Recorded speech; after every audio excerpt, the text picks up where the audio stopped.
Welcome to ice kitchen. നമുക്ക് സിമ്പിളായിട്ട് chicken fry റെഡിയാക്കാം.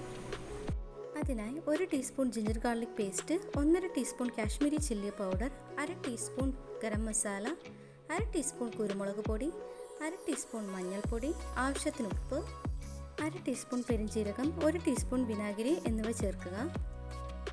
1/4 കിലോ ചിക്കൻ കഴുകി വൃത്തിയാക്കിയത് ഈ മസാലയിലിട്ട് നന്നായി ഇളക്കി യോജിപ്പിച്ച് 3 മണിക്കൂർ ഫ്രിഡ്ജിൽ റെസ്റ്റ് ചെയ്യാൻ വയ്ക്കുക. 3 മണിക്കൂർ കഴിഞ്ഞ് ഒരു പാനിൽ എണ്ണ ചൂടാക്കി ചിക്കൻ പീസ് ഓരോന്നായി ഇട്ട് കൊടുക്കണം.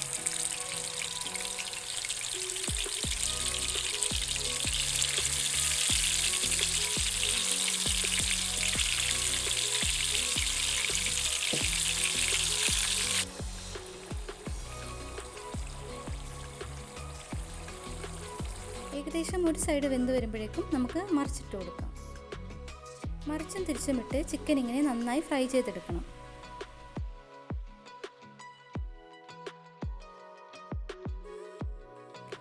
അവസാനമായി കുറച്ച് കറിവേപ്പില കൂടി ഇട്ട് കൊടുക്കുക. അങ്ങനെ സിമ്പിളായിട്ടുള്ള ചിക്കൻ ഫ്രൈ റെഡി ആയി കഴിഞ്ഞു. ഇഷ്ടമായെങ്കിൽ ചാനൽ ഒന്ന് സബ്സ്ക്രൈബ് ചെയ്യണേ.